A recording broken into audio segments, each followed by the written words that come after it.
What up? I'm just here to give some of my thoughts on the Scramble matches that are going to be happening at the WWE Unforgiven pay-per-view. Kind of a rant about that, and thoughts about Mr. Kennedy and John Cena's injuries.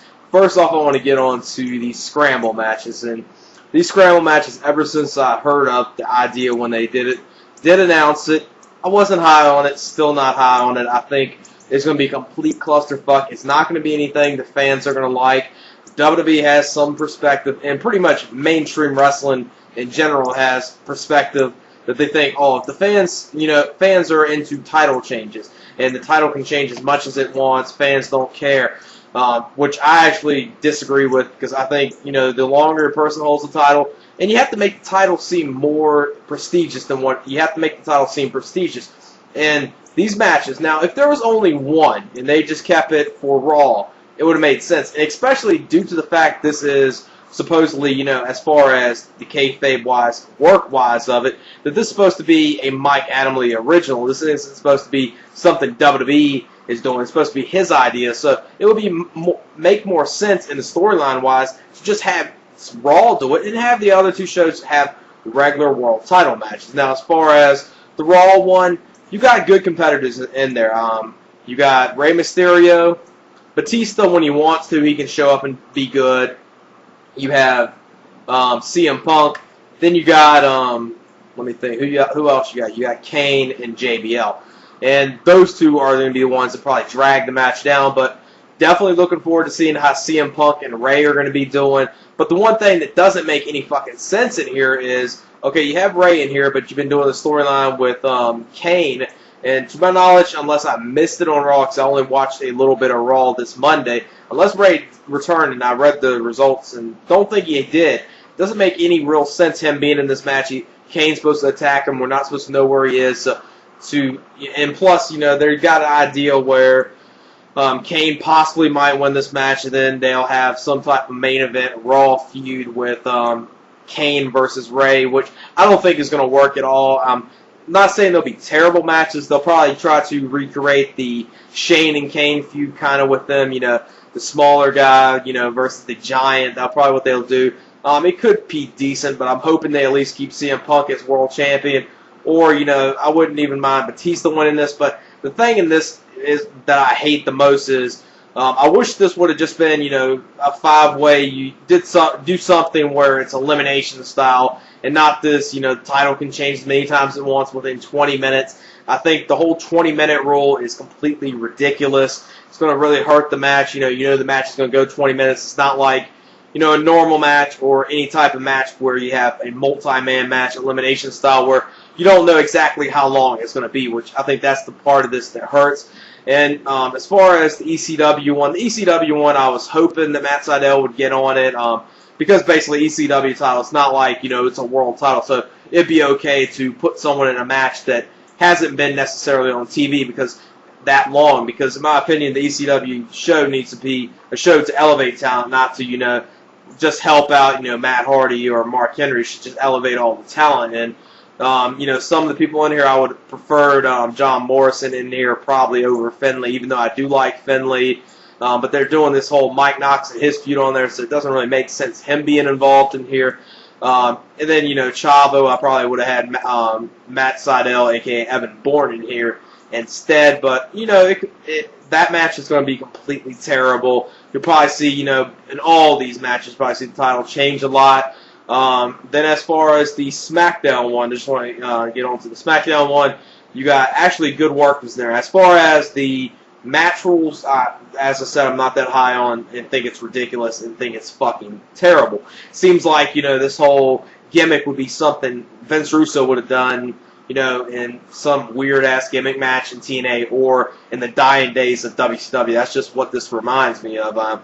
Some people might not mind it. I hate it. But as far as SmackDown, SmackDown one could be very good because you got a lot of good people in there. Pretty much all of them are very good workers. You got the Brian Kendricks, you got Shelton Benjamin, Jeff Hardy, MVP, and Triple H. And, out of them, this match could be very good.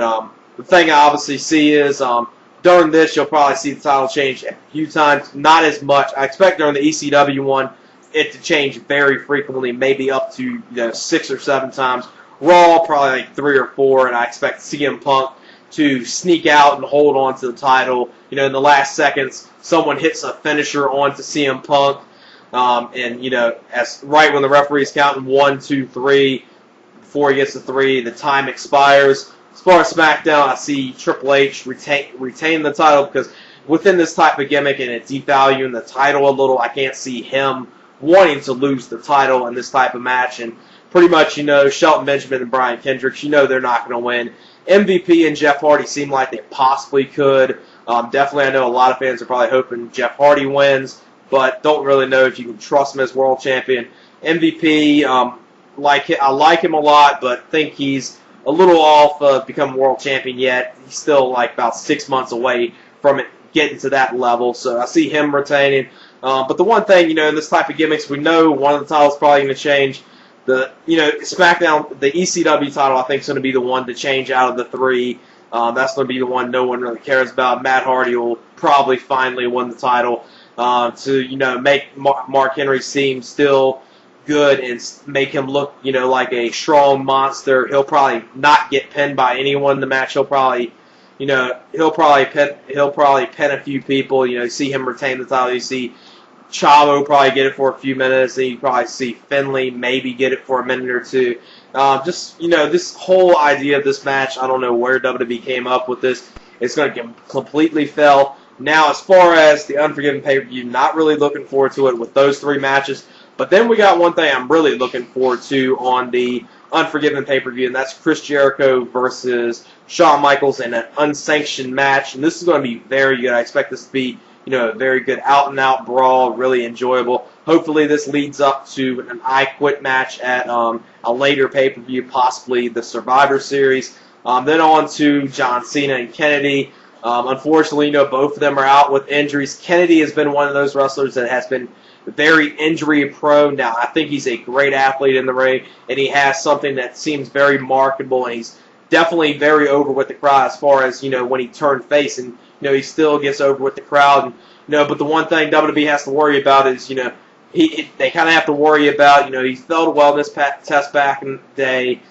They can look away from that, but he's had pretty much injury problems at least every 4 to 6 months and stuff to get him out. Either one suspension, injury. So I don't know how hard WWE is going to want to push him, which is unfortunate because I think he's a great athlete and he has one of those stars that I think in the future, if WWE pushed good and made him world champion, he could definitely get over.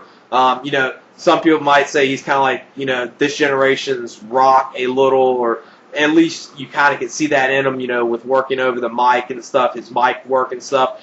And definitely he's a good athlete in the ring. Really enjoy him. Hopefully WWE does still, try to push him, but, business-wise, I don't know if you want to, due to him having injury problems very often within his career.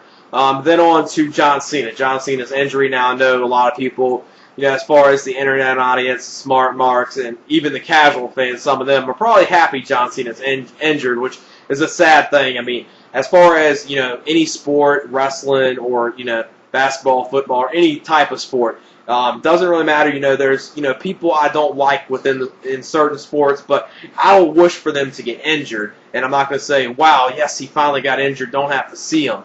But hopefully John Cena, I heard his surgery went well. Hopefully he comes back stronger than ever. Definitely, within he comes back, this is definitely, he got injured last year. This is the second time within a year he got injured. So, he's been injured and pretty much not doing that much. So, hopefully when he comes back, WWE starts using him good, pushing him to the main event, because definitely, he's one of those guys that's very marketable. I know a lot of people don't like him. I'm not saying I'm like, a fanboy or a huge fan of his, but I can respect what he does in the ring, and I do like, a lot of his matches, especially since he improved a whole lot, when he started taking on Kurt Angle, and definitely, 06, he started to improve. 07 when he really improved and definitely showcased he could have good matches with even people that weren't, necessarily great, in-ring workers, and he even made, Kali look good, made Umaga have his first great match, and then, him and Shawn had excellent matches. So hopefully he comes back well. Kennedy, same thing. Hope he gets well soon. And as far as other things, I just want to throw in here is just in case anyone doesn't know, on the Ring of Honor wrestling site, ROHWrestling.com, they're having a 35% off Labor Day weekend sale up until this Monday. So anything on the site, WWE, TNA, Ring of Honor merchandise, any Pro Wrestling Noah, or any independent promotion they have, or anything on their site, you can get for 35% off up until this Monday. So just wanted to pass that out just in case if any of you don't know. Good way to catch up on Ring of Honor DVDs, Shimmer DVDs, and Pro Wrestling Noah, and to get WWE and TNA merchandise very cheap. And